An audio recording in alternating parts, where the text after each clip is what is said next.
Hello guys, today we are going to discuss about cost analysis. As we know, cost analysis is a part of pharmacoeconomics.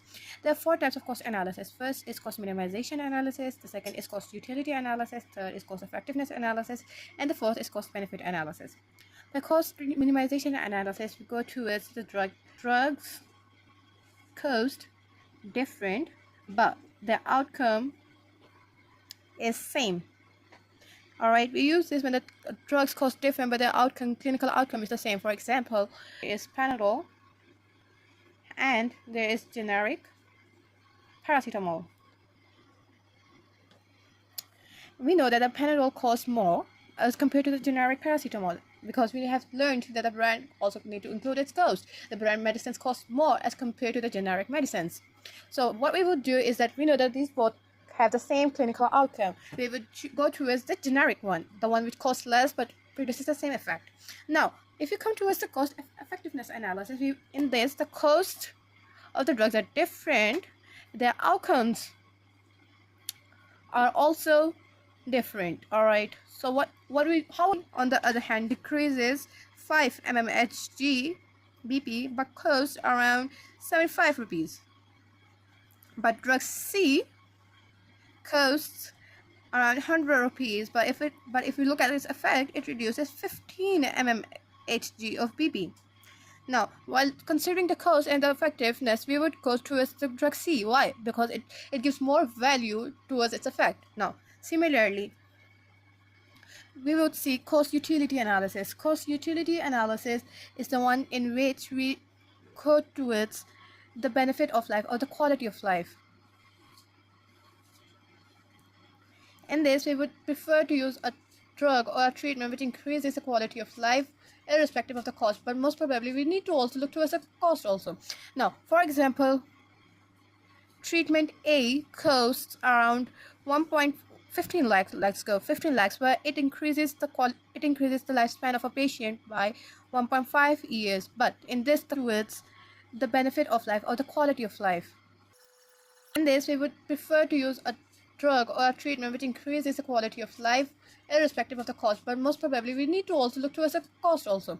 Now, for example, treatment A costs around 1.15 lakhs, where it increases the lifespan of a patient by 1.5 years, but in this the quality of life is about 50%, means the patient needs to come and go to the hospital.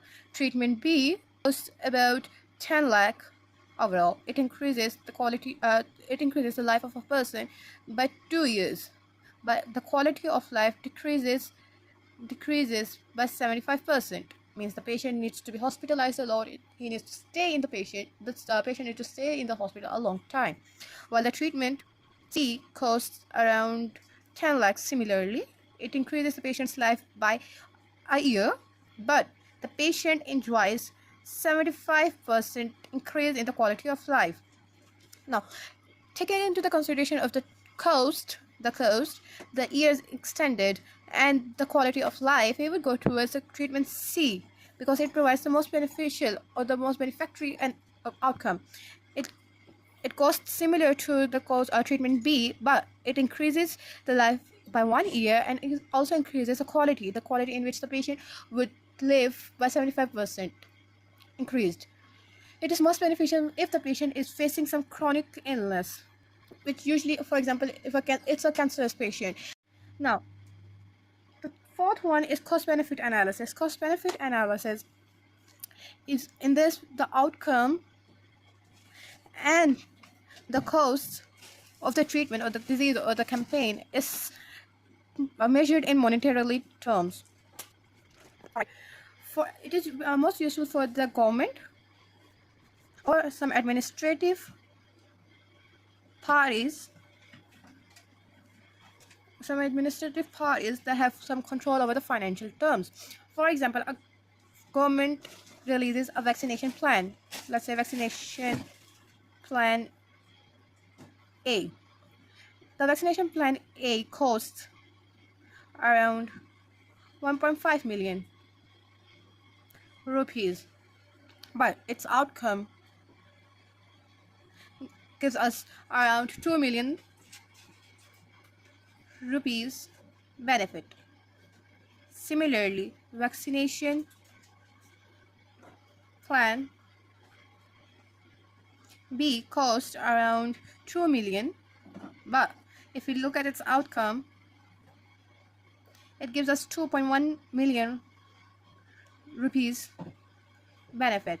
If we look at the terms in both of them, the cost is vaccination plan is the lowest compared to the vaccination plan B, and its outcome is more favorable as compared to the plan B. So what will the government do?